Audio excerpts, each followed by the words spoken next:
Hey everyone, this is Angelo, and today is Monday, October 25th, and I have another project for you. Today is going to be jam-packed, but I am going to put timestamps in there so you can go to the parts that you're interested in. But man, do I have a full day today.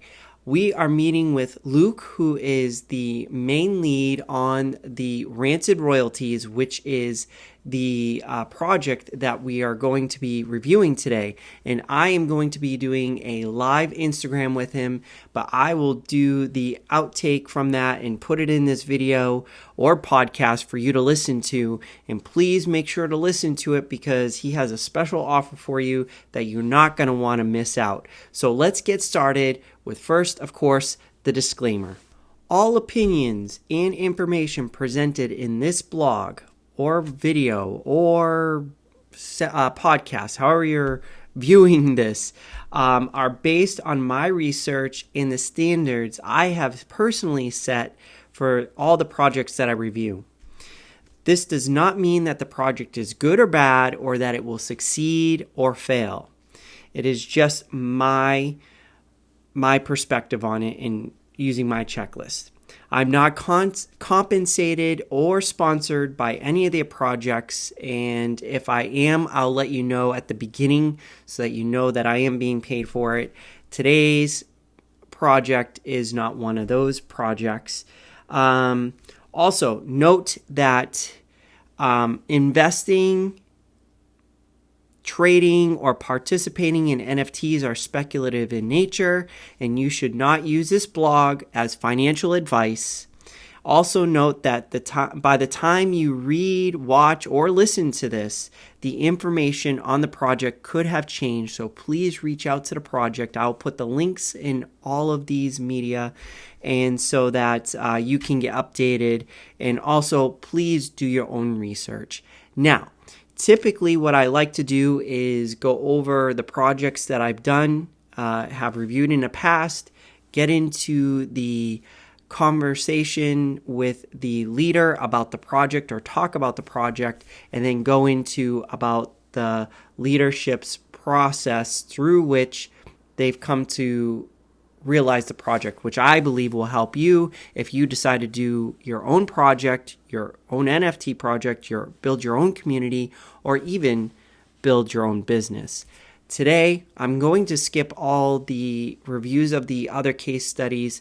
I will do those in a separate episode, so please listen to that one if you want to catch up on all the others. But for today, we have so much going on that I wanted to just deliver this to you. So from there, let's get into the live interview with Luke. If you're looking for transparency in a cool project, I have to say I'm a proponent of this project. So I hope you enjoy listening, watching, or reading this. I'll see you in a few. Hello, everybody. Hey, what's up, guys?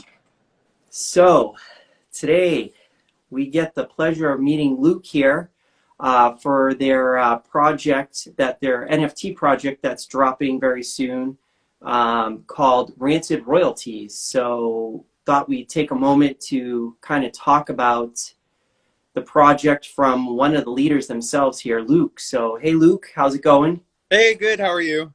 Good, good, good. Thanks for joining for this moment. I know you're probably pretty busy with drawing and getting the project out there, hanging out in the community. You wear lots of hats in this project. Yeah, I wear lots of hats in this project. So Oh, so I'm good. yeah, so every time I ask a question, you're there. Question about the art, you got the answer. So you're the man as far as this project goes. So It's been uh, crazy and a lot of work for sure. So, but I'm glad you found us, and I'm glad I'm here. yeah, so it's been fun to get to know the project, and that's one of the goals that we're going to try to accomplish here is talk about the project and the basics of the project, and then sort of like your journey. If you're joining us live, feel free to go ahead and ask Luke any question because I've asked him all, so I know he's prepared.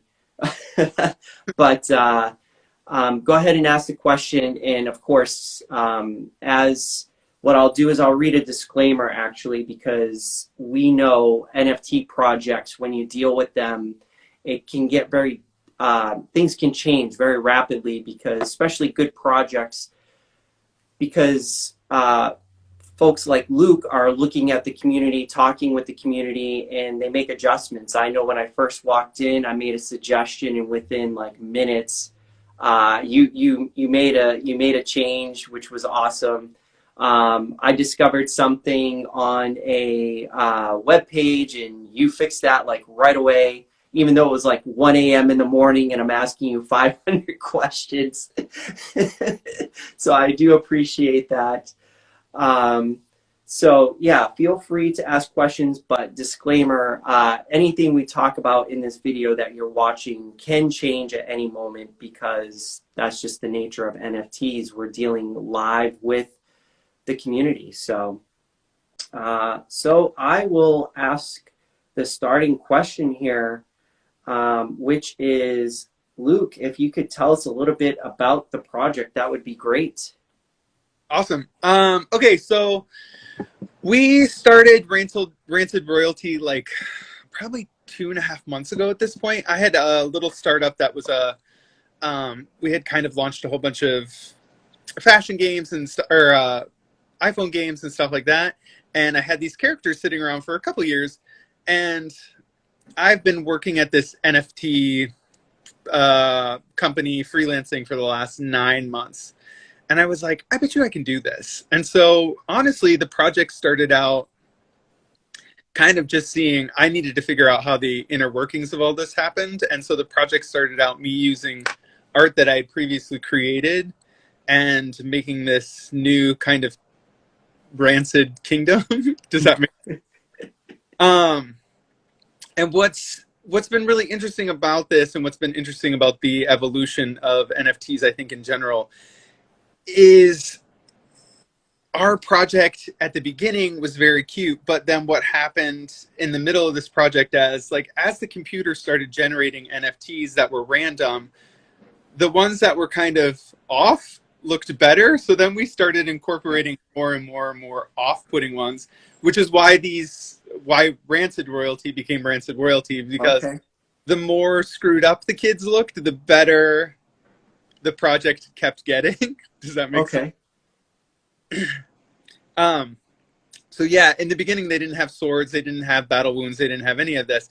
But now we've actively made this part of the story. As soon as the computer started generating kind of messed up little guys, we were like, okay, this is the beginning of our story, this is the beginning of our heart piece, and how do we take these and build a world around them? So we like to say it's like Game of Thrones meets Candyland. And yeah, how the battles will occur in this little universe. So what was the first character? What was, when you wrote, when you were looking at Rancid Royalties, what was the first character that jumped out at you then? So when we were looking at it and the computer spit out all these things, there was a boy in there, and he was a blonde boy, white. It was important for us to have lots of ethnicities too. So it was a blonde boy, white boy, and he was wearing a dress. And we're like, oh no, like the boys aren't supposed to be wearing dresses. Okay. This is not great. And then we were like, wait, how do we flip this? This is actually kind of cool. This kid is totally messed up. He's wearing a dress. And I was like, how do we evolve this story to, because like gender fluidity is like totally a thing these days, right? Right. And we brought in this whole idea that we're going to have the computer generate straight men in straight clothes, straight women in straight clothes, bi people in mixed clothes, and gay people and transgender people in mixed clothes. So then we actually compounded a new element onto the whole Rancid Royalty family because of random generated computer images. Okay. Yeah. Okay. That's interesting. So on your journey of, say, like a mistake, we'll say not a mistake, but something that you weren't expecting, came out something even a bigger, better idea. Yeah, bigger and better. And you kind of just went with it. Everything that the computer screwed up or got wrong in our first trial, ended up building the project to be better than it ever could have been. Cool. Cool. Yeah, really cool. Awesome. Because So, I strive for perfection, and generally we don't go to computers to get that kind of perfection. But this brought in an element that totally surprised me, and I never would have imagined. so now let's talk about that. So you have two different 5,000 characters of the royalty family, and then 5,000 of these Mountain Crew. yeah, So, Mountain Crew. What's that all about? so we've devised this whole scenario now, where about 5 years ago I did a Kickstarter for a unicorn cookbook, and so part of these characters were in that cookbook, and so we've devised this battlefield now of 100-year war, and it's like the sweet kids that live up in the mountain that like mine sugar, and then the the royals who are like oppressing the community, and they're like pumping toxins like artificial sweeteners into the air. So we're trying to build a story arc now that is more encompassing, and the world is becoming bigger every day. We're actually having people in the Discord right now doing name games and battle games and stuff like that, trying to build the ideas for this world. So we spent like 2 weekends just naming off battles that these people are in. It's like the skirmish at Toffee Tavern, or like I don't know, the battle at Soda Pop Hill or something like that. So there's this whole general idea that now we're building a bigger world, and there's been this war going on for 100 years. So with this battle now, is that going to end up in a game somehow, or what's the idea to go run with this story background? So we've had like mini games in the Apple Store for 10 years now, and we've had about 100,000 downloads on this mini game. So when I started this, I was like, I want to make a more encompassing, bigger game. So how do we do that? And that's a lot of the reasons we started this particular project was to formulate a game scenario, a game tactic. I have writers involved, and we can make books and we can write stuff like that. But it was important for me to be able to build further than that. Does that make sense? Yeah, yeah. So just beyond. Okay. So now let's talk about the some of the technicalities of the NFT project. So when you are dropping, so you have a pre-mint Yep. whitelist. Actually, there's a difference between the whitelist and the pre-mint, isn't there? Or pre-sale. There isn't anymore. There There was isn't. at two different factions, but then we've kind of lumped everything into the whitelist now because the developers need one solid way to launch the project, and we weren't able to split it in two different ways. So Oh, okay. there's only a whitelist now, and it's the whitelist. The whitelist / pre-sale now is available November 4th. So Okay, so November 4th is the pre-sale. Can anybody get on there now? And if so, how do they get on there? yeah, so we're running whitelist giveaways on different Discords all over Discord, obviously. And then the whitelist right now, I think it's 5 invites or 3 invites or something like that. So you invite 3 people to our Discord and you get on the whitelist. So we've tried to keep it simple for people to get involved, and then they get like a bonus. They get like a 0.035 mint price as opposed to 0.5. So Okay, so you're offering a discount even to those on the now with the one grouped whitelist grouping. yeah, When do you think you'll have the cutoff, or has that not been decided yet? When the pre-sale listing will go? we haven't decided. Okay. I would imagine that it would go on right about until November 3rd, November Okay.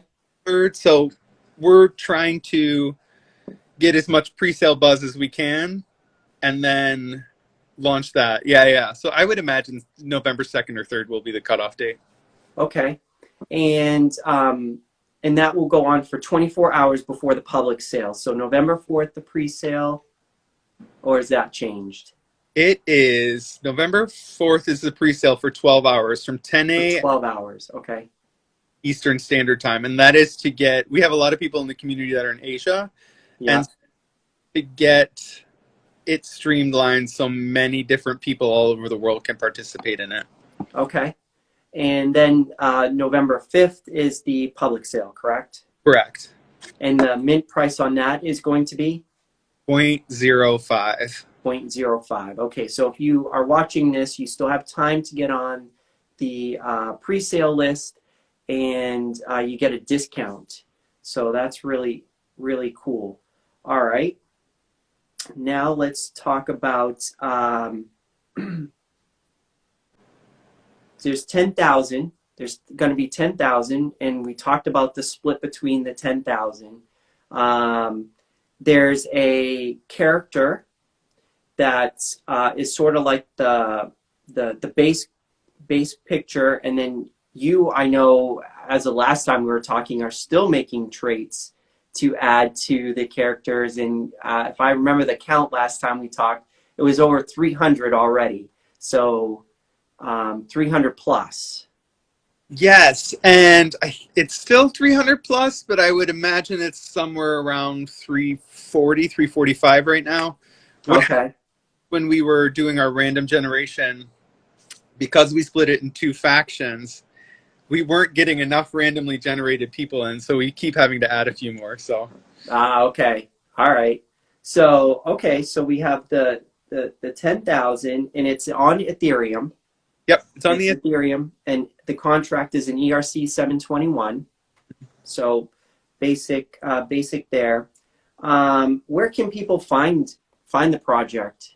so you'll be able to mint from our website directly from rancidroyalty.com, but we're launching with Immutable X, which is a new platform for, it's not new, it's been around for a little while. It's a new platform um, it's a level 2 platform that has zero gas fees. So we're personally, my group is a little tired of paying exorbitant gas fees, and so we were trying to look for a solution that would get us around that. And we actually have been working with a team in Argentina the last 4 months for another company I work for, and they've been building this mint your own platform. And so Immutable X this last weekend sold the first TikTok video, I think, for like 25 ETH.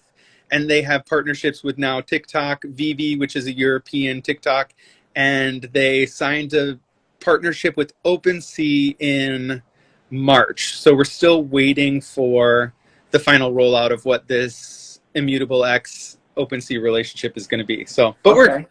I think it has a lot of legs for the future. I think the zero gas thing is compelling the market forward. The first PFP project that launched on there 3 weeks ago in the second weekend had $12 million worth of trades. So like Oh wow. it's doing really well. Like, Yeah. like there's the use case is positive on all sides there. So we're excited. Okay. If you look So up XP NFT projects, there's probably 50 going on right now, and they oh have wow. 20 on the site right now. So it's And exploding. So it's good. so you're hoping to incorporate this in your launch. Immutable will be part of the launch. So our dev team has a relationship. They're sponsored by Immutable, and they have a relationship with Immutable. They're working with the dev team every day, and so we will be, exclusively working with Immutable. So Okay. All right. So let's talk about some of your favorite traits of the characters that you have, because originally you didn't have so many. Now you're up to a lot, I would say, even compared to some of the other projects.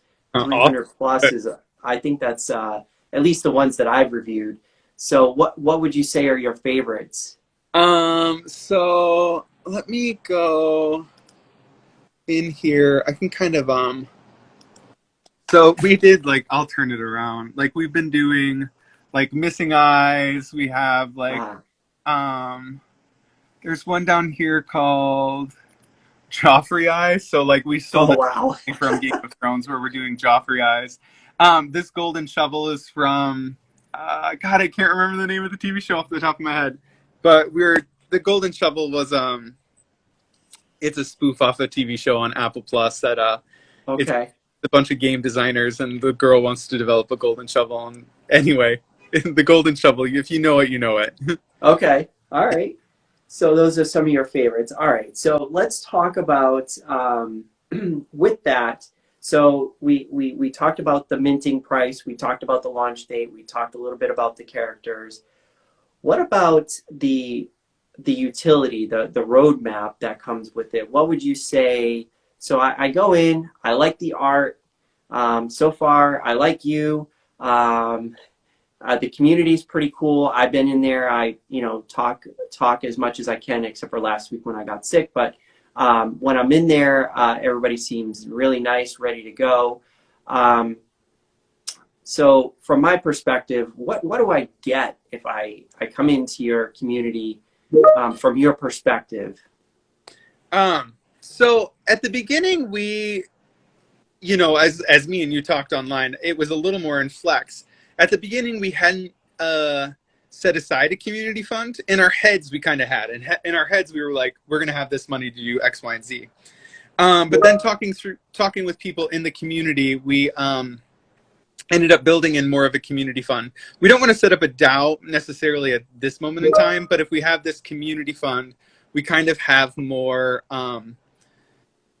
ways for the community to now weigh in and participate in what we were building, and that's actually really important to us. Although we knew we were going to use community input in the final product, stating it clearly now on our website, I think has brought us to another level. Like now we're going to create like a Knights of the Round Table, Knights of the Candy Round Table, and like an actual group of people who will have influence on the full project.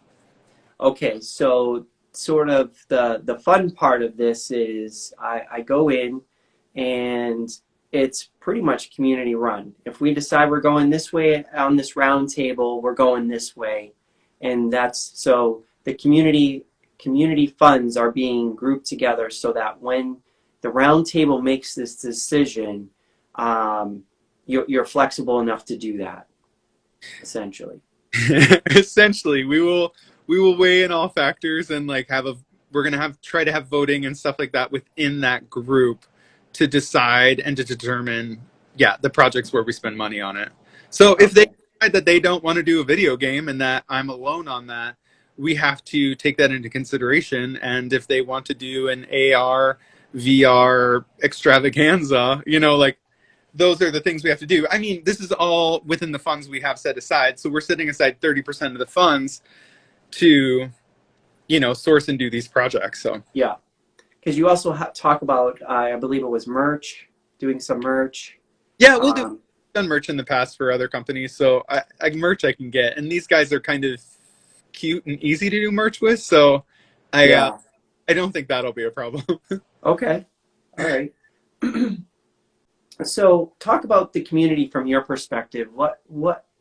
How do you see, if you could explain the community to anybody who was interested in joining, how would you explain that? The community is definitely fun. They're definitely up at different times than I am. So we have been running a lot of Twitter promotions through, Twitter. And I think we've gotten a wider net of people than I first expected. And so a lot of the people are up on, Asia time, and I'm going to bed when Asia's waking up. And so the community has been very active and very supportive. And what's nice is like people like you are in the community too that are actively helping to build the project before we even knew we needed help like you, right? So the community has been very giving. A lot of I was glad me and you had our conversation in the main chat the other day, because sometimes people will reach out and we'll talk for like 15, 20 minutes in DMs. But what's interesting is when we did that in the live chat yesterday, in the main chat, it was really transparent. And I think it was better for our community to go through and read all that than for me and you to have a private conversation offside. So, I mean, I think we're willing to be open, and I think I want to be more open. So if you join the Discord, please text me in the live chat. Don't worry about exposing company secrets. We're building together, right? Yeah, and I can vouch that Luke will answer as soon as he can just don't do it at midnight because Eastern time because he is sleeping unless you. I mean, he will stay up in battle for you for your questions. I can attest to that. But uh, how about the leadership? If you could talk about the leadership a little bit, how we don't see many of the folks in there. It's mainly your face, I'll say, is what we see. So what how would you explain the rest of the folks that we don't really get to see so as much? So yeah, I'm the head lead of all this. I have two partners. One is just down the street from me, actually, and we're all on East Coast time. So one is down the street, one lives in New Orleans. These my two girlfriends that are those two are writers.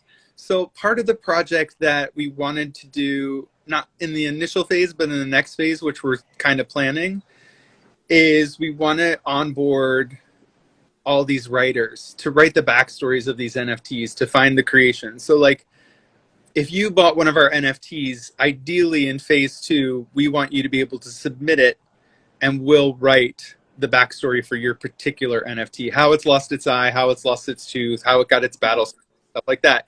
What battles it was in, who it was married to.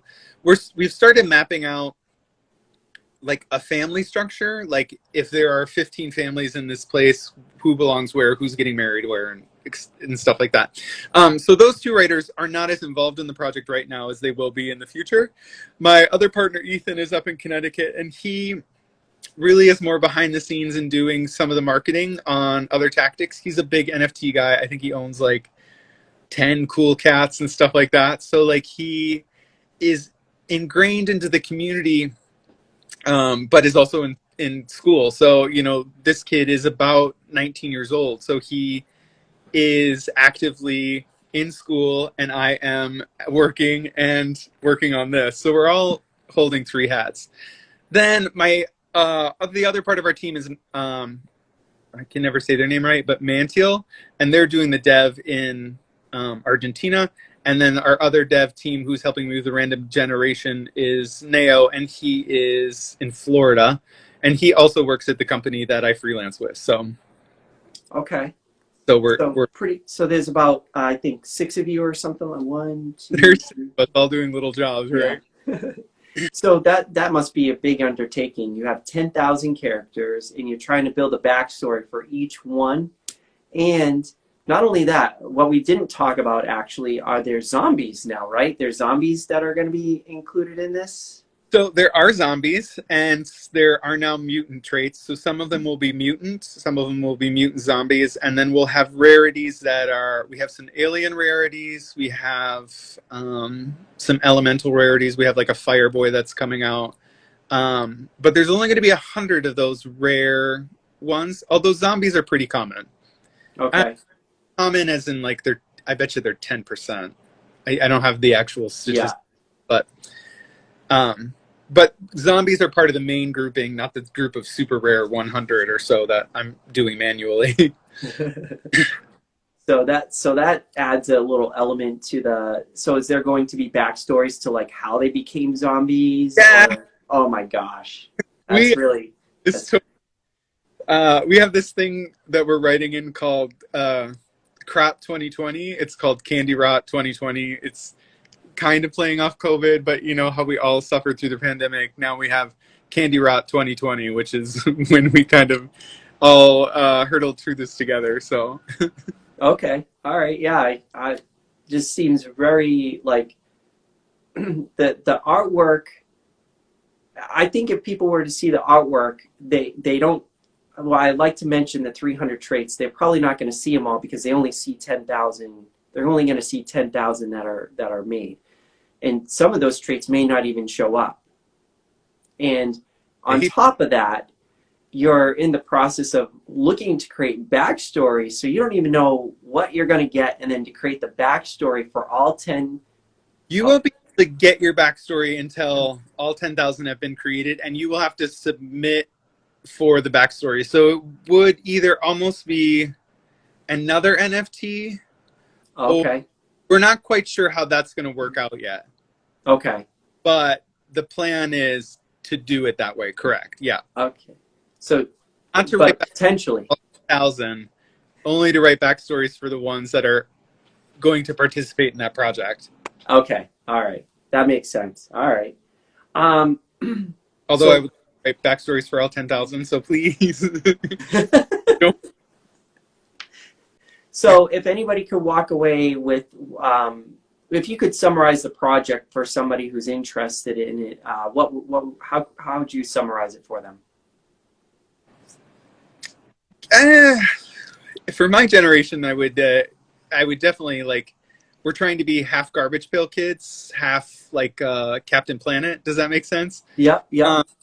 Because we have a lot of things we're trying to do that are unique, like pro LGBTQ, pro writers. We're trying to do the first written backstory NFTs. We're trying to do a lot of different things, but we're definitely high on being a diverse project, one that is encompassing, one that is open. We have, I think, 8 or 9 different skin tones, including zombies. We have probably 10, but we have LGBTQ metadata, straight metadata, all that kind of stuff. So we're really like trying to be the most inclusive project while being super funny and super rancid at the same time. Awesome. Okay. So now we're going to switch over completely different. So that's the project. So now I want to talk more about your journey.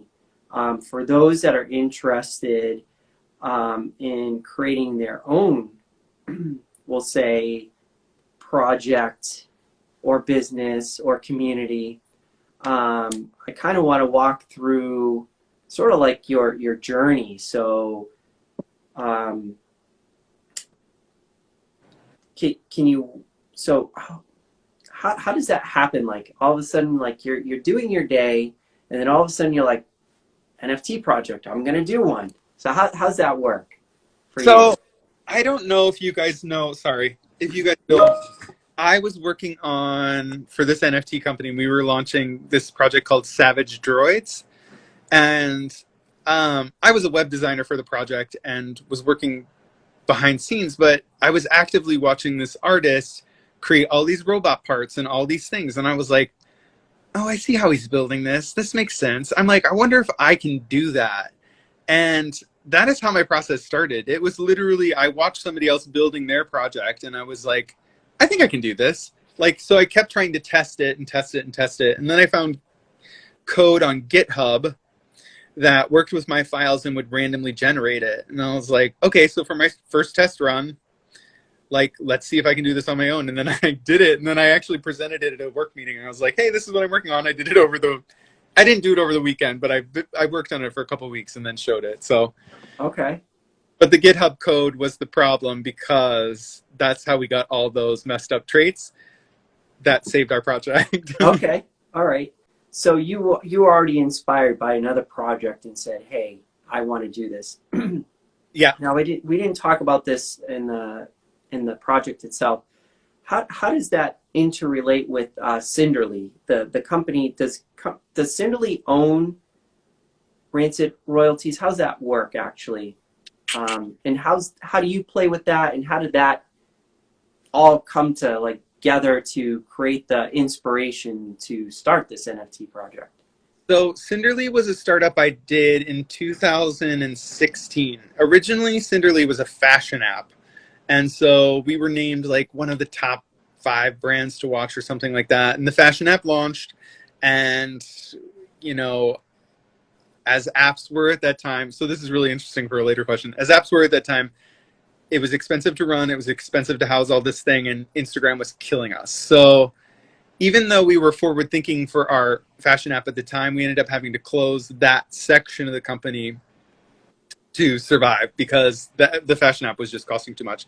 What happened from there on out was we ended up having this really great community of girls and younger people and guys that were all into this kind of unicorn lifestyle. And unicorn, that whole glitter rainbow extravaganza was really popping in 2015. That was like the start of it, when little kids were all buying this stuff. And so we were like, okay, we have a base here. We have a community. What can we give them? What can we do for them? So my friend, my partner that's on this project too, started the Mermaid podcast. She's been successful doing mermaid podcasts for like 5 years. I did the unicorn cookbook. I started making all those mini games that are in the App Store. So if you download our mini games on Cinderly.com, you'll be able to see the inspiration for the NFTs through those mini games. So Okay. Cinderly will own the project in its brand. Um, Financially, it may or may not be broken up between Cinderly, and we may start a new LLC for this. It's Okay. yet to be determined how that is going to happen, but uh, that's So, so if much. I understand correctly, you founded Cinderly, or were one of the founders. So this is just a branch of what you're just doing, and Yeah, another expression of your art, because you're an actual artist. correct. So behind me, Yeah. I have Yeah. actually, yeah. So, okay, so you get this inspiration, you're going out there. Did you have any hesitation on doing it, or was it just, and that's what you tested with the GitHub coding? Was that like, if you had to say like you were like interested in this, was there any hesitation at all? No, I was as soon as it became more of a passion. As soon as I knew I could do it, I couldn't stop doing it. Does that make sense? Okay, yeah, yeah, It like during the pandemic, I painted 20 paintings because I had nothing else to do. And then when I started this, it was like, okay, I can do this. This works. And then I just plowed forward. Whether I had the full roadmap in front of me or not, I was like, I can do it. I'll do it. You know. okay, all right. And then, so what was your plan? Like, did you, so you woke up, or not woke up, you had this inspiration, you're going after it. Um, you said whether there was a roadmap or not. Um, but did you have something in your mind that you're like, okay, so the art is here now, or you kind of like, let's see what happens? It was all. It evolves. It Okay.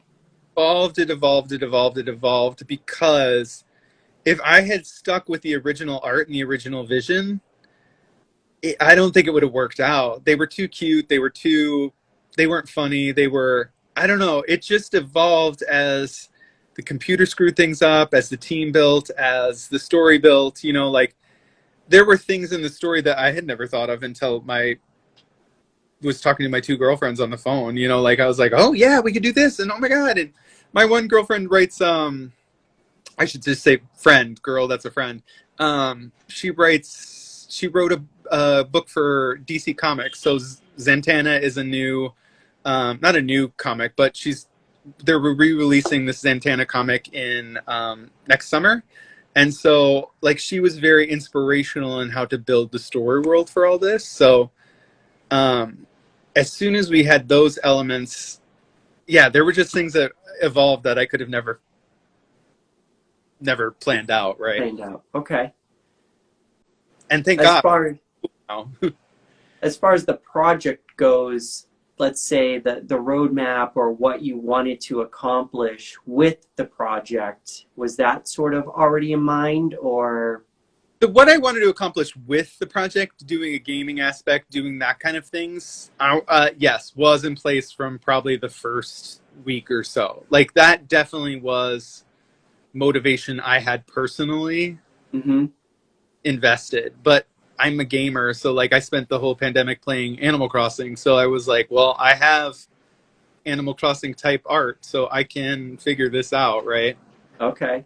And now that could be at risk based on what we talked about earlier with the whole round table, and if everybody's like It's I very convincing or have a good group of people behind me, right?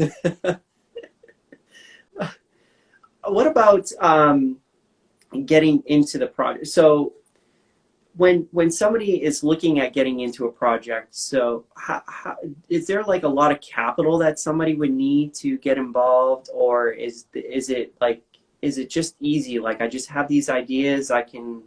I'm sure creating a website costs some money, but you may have already had that with Cinderly. But how does somebody approach that?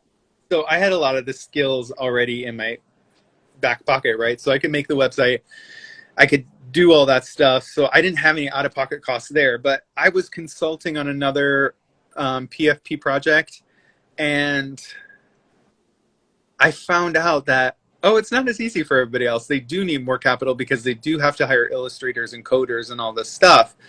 But I kind of had some of these people in my back pocket. So, we haven't necessarily paid many people directly because they all have percentages within the company. So it's not financially for us, it was a little easier. And also, Mhm. that guy I consulted with paid me in ETH. So the money that has been going out, has all been paid for because somebody paid me in ETH on for consulting for a week. So Okay. it's been very interesting in that respect. Like, I haven't had to worry about financing this project. I mean, I still worry about money going out, but I haven't worried about financing the project as much because when it's in Ethereum and it's not coming out of your bank account, it spends differently. Does that make sense? Yeah, yeah. I kind of see that in what I do as well. Like, yeah, it's definitely different when you're spending ETH and ETH versus ETH and USD. Yeah. Never mind the whole fluctuation of the two currencies. That has been a Uh, little bad though because it's great for Ethereum and everybody who has ETH right now. yeah.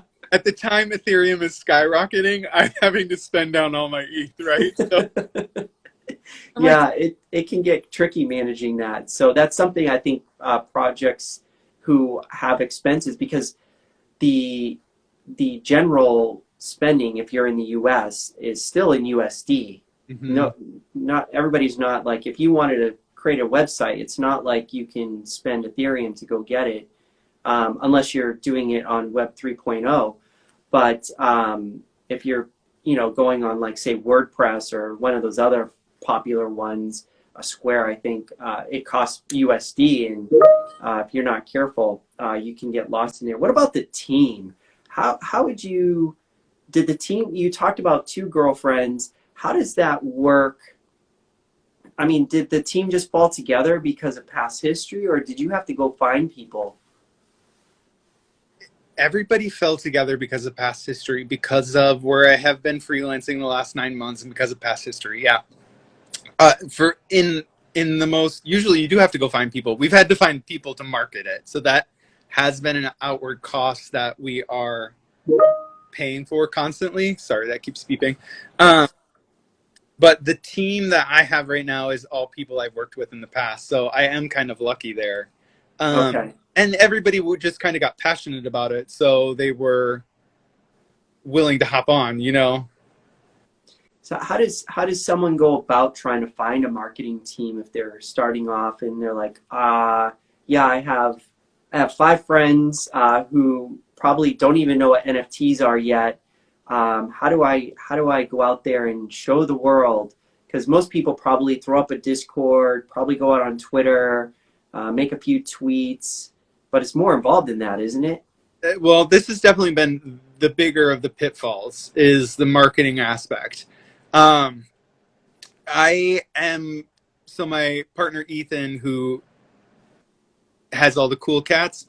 We're now taking a different approach over the next week and a half to try to get more focused on how we're going to be marketing. And he's going to be going after some communities he's already in and trying to find marketing teams to work with. Because what we've been doing up to this point, which has really grown our base quite big, is we've been hiring promoters on Twitter. We've been doing Discord people. We've been working with disjointed members, and they've brought people in both on Twitter and on Discord, but the community ebbs and flows. So sometimes it's really active and sometimes it's not. So we're trying Hmm. to get it more focused to be a very, we're just trying to get it more focused. So like we want Yeah. more activity, we want more back and forth because we want a more engaged base. Although the people we have right now are great, it will only enhance the entire community to have more people that want to contribute, right? Yeah, when I first joined the Discord, it was around 2000. No, actually, when I joined the Discord, it was like really small. I think it was like only 500 Oh, really? 500 people in there, um, maybe even less. If I remember correctly. And as of last night, when I checked, you're at over 3,000 probably at this point. Yeah, we were at 3,000 last night. And see, this is the problem with some of the marketing tactics is we were over 3,000 and now we're at 2,800 again. So whoever we were using, some of those people drop off and it's real random. So I don't, but yeah, we were over 3,000. Now we're 28 again. So I'm like, ugh. So how does so what advice would you give somebody if they were starting their own project on how to approach this marketing from your perspective? And if somebody were to say, how do I do this? What would your maybe 2 cents be on it? Definitely give yourself the time to find the right group of people. Do collaborations within groups as opposed to hiring Twitter promotions. If you want numbers, hire Twitter promotions and Discord promoters. If you want engagement, you have to go out and find those people, and you have to find them within the communities they're already existing in. And I think slowly but surely that we're doing that, and that those people are coming into the Discord. But yeah, I would say don't do a lot of Twitter promotions. Don't do a lot of you're going to be getting served people from all over the world wanting to work with you as soon as you start doing hashtag NFT community, hashtag NFT on Twitter. Okay. Very careful about who you're actually partnering with, because you'll spend a lot of money on what looks like results, but what may not be results. Does that make sense? Okay. Yep. Yep. Yeah. I mean, just like you said, from 3,000 to 2,800. Yeah, that could. That was hard. So somebody we must have worked with over the weekend or late last week, I don't know, must have. But we have verified things that are set up to not have the bots come in, but I'm not sure how. Yeah, that's probably another whole topic is bots and how smart they're Really, getting. bots are way harder than I expected it to be, right? Bots are. Yeah. Luckily, my community is too small to on my Discord to even a bot even bother. They're kind of like, nah, I'd rather go chase the Rancid royalties. Yeah. Um, so I know that you wear a lot of hats, but how does one go about organizing all the things that need to happen in order to roll out a project? I mean, there's so many things. You have the art, you have the like. How do you keep? Are you like the main I'm the glue. task keeper? Like, how do you keep track of it all and make sure it all goes smoothly? I'm definitely the glue, and we're all kind of weekend warriors. So, we do stay up late at night and get on the phone and get on Discord chat and do stuff together. But this is all our second job, right? We're all, I mean, you can hear my teams going off, bing, bing. This is all our second job. So we're definitely like up late at night doing the weekend warrior stuff. The thing is, we're all focused on what has to happen in a very short amount of time. So I just trust everybody, and I work with most of these people at my extra job, so we're already in communication about other projects all the time. It just, Okay. we're layering on extra work for ourselves at night. Do you think that would be tougher for anybody else that may have not be so close to a team like you are? It definitely was. What has helped more for this project than other projects I've been in is we're all in the same time zone. I've had a lot of developers who are either in Australia or India or something like that, where communication becomes very hard. So what I did with those teams and what you have to do in the future is like you just have to say you have to have morning meetings. Basically, if it's 7 a.m. in New York and India's already at 4 noon, you just have to be like every day at 7 a.m. we're going to check in and we're going to check out. So that's kind of how I've set up stuff in the past. I'm just lucky this time to all be on East Coast time. Okay. Followers are on Asia. That does make it easier when, yeah, everybody's in the same time zone. I've dealt with different. I still do deal with different time zones, and it can get complicated. Yeah. So let's see, what else do I have here? What about? So there's this thing going around that say 99% of the projects will go to zero, and NFTs are just a flash in the pan.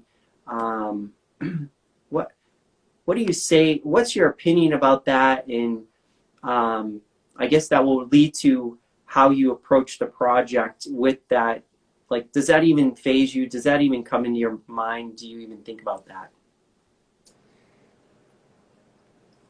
That getting funded worries me. Like being funded at 90, getting to the 99% funded worries me. Like I'm like, how are we ever going to get there? This may launch on November 5th, and like, who knows what happens after November 5th? If we're funded, I don't have any worries about producing something. Personally, like I have an experience in that realm, so I know how to produce products. I produce two major apps. I produced a vegan app and a fashion app, and I produce mini games. So post project, I don't have any worries. Pre project, yeah, it's scary to be in through the next 2 weeks trying to build this Discord community into like, you know, booming, right? Like, Yeah, um, yeah, because we're in an atmosphere right now where I think you're right. 99% of the projects are out there, and PFP projects, I get 15 of them DM'd at me every hour. So we're point where we're at high max right now. So it's just been very interesting. But I have no worries about developing the project after. I believe other teams aren't prepared for that. So yeah, I do believe that 99% may fizzle out because it takes a lot to get a product off the ground. And it's more than just developing 10,000 PFPs. Does that make sense? yeah, yeah. Well, it's interesting because I want people to focus on what you just said because I don't think we mentioned it enough or made it very clear in the segment we were talking about the projects is you already have a history of being successful in business. Like you've already rolled out, and I think that's part of my hesitation when I get into projects is I go out there, I see people's Twitters, they make a few tweets and all that. Not that I don't think any of these other projects are good or anything like that, but there's not a like my first NFT project was VFriends, Gary Vaynerchuk. We know Gary, like he's all over the place. We can look at your profile, we can go and see your history. We know you have a track record, and I hope people get that from this podcast. If you're listening to this or watching this on YouTube or reading this, whichever medium you're using, that you already have a history that we can see. Like you already said, Cinderly already has apps going out. You have, is it a cookbook? A cookbook? Yeah. Yep, cookbook. So you have the confidence already to go in there that would you now say, is it harder to launch the project or sustain the project? It's harder to launch the project because the art, quite honestly, is the easy part. Yep. And I think I understood that 2 months ago. Like the art was the easy part. Now we're in this hard part, community building. And with Cinderly, we had 26,000 Instagram followers that we built up over 2.5 2 years. I'm now, I was like, oh yeah, I write one tweet and like I'll have 26,000 followers again. That is, I don't know what I was drinking, what Kool-Aid I was thinking. The short timeline on this one is much more stressful. Yeah. Building. But you guys are like, the NFT community is there and they're supportive, but it's definitely more stressful. Would you say that you would rather have, say, 120,000 Discord members that follow and you sell out right away compared to maybe you stick to the 3,000 you have, you sell maybe, 1,000 royalties. I'm just throwing numbers out there. And then, but you can still see the progress that people are slowly coming in. Which scenario would you rather see from a personal perspective from a project? I would, that's hard to say because as much as I love the small community, I still think there will be aspects of the small community within that 120,000, right? Like that's a huge community. We would never get that. Like I don't. That's very hard to think. I would rather sell. I would rather sell out on day one as opposed to over time, because knowing that sellout was there and that it worked, I think would it takes away a lot of the worry, right? Like Yeah, yeah. build a rapid timeline, and I don't want to be sitting back waiting for if phase two is actually ever going to happen. Does that make sense? Yes, yeah. So I have 10,000 people in the Discord by the end of next week, and they're all ready to go and drop this. Great. Like that would be ideal case scenario. Otherwise, there's other options that make it easier to sell once you're launched too, because now we have a product out in the thing and we can go get more people that are actually interested. But yeah. Okay. Long answer. Both. Is there anything else that you would like to offer for advice for anybody who's interested in creating their own project or community or business out there? Start the community early. But if you're so if you're passionate and you want to do it, because nobody's going to be able to do it except for you. If you fail, you learned a lot. I failed several times and I've learned so much more, but I keep on doing the work. And I'm always rewarded for some of the work. 50% of the work is great, and 50% was a really hard pill to swallow. Do the work, launch the work, believe in yourself, and then I don't remember the end of the question, but that's what I would say as advice. Okay, that was it. What's your build a community? Yeah, build a community on the first day, not 12 days after you finish the art, right? Okay, perfect.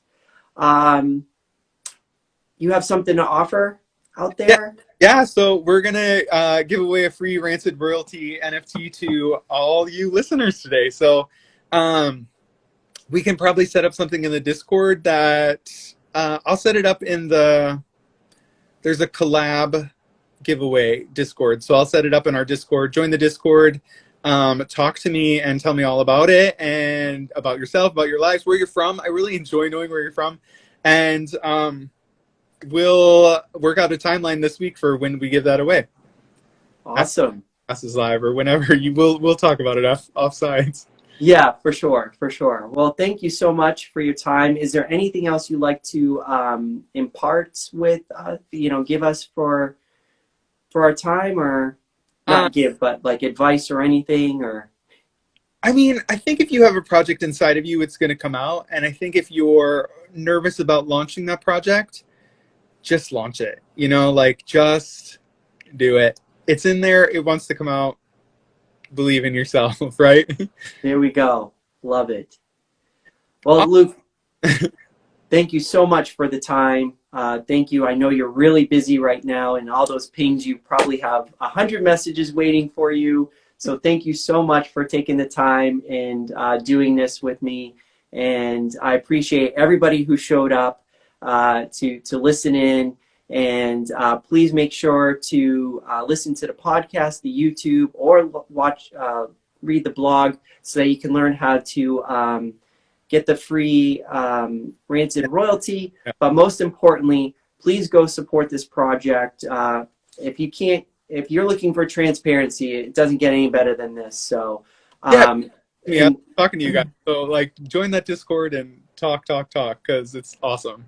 Yes, I agree. So, Luke, I'll see you in the Discord, and everybody else, I hope to see you there as well. And we'll all be one happy community. Awesome. Bye, guys. Bye.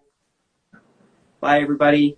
So there you have it, Rancid royalties. They're going live on their public on November 5th. So I hope that you'll take part of it, or at least go out there and ask questions so that you can make your own decision whether this is an NFT project that you would like to get involved in. Until next time, I'll talk to you then.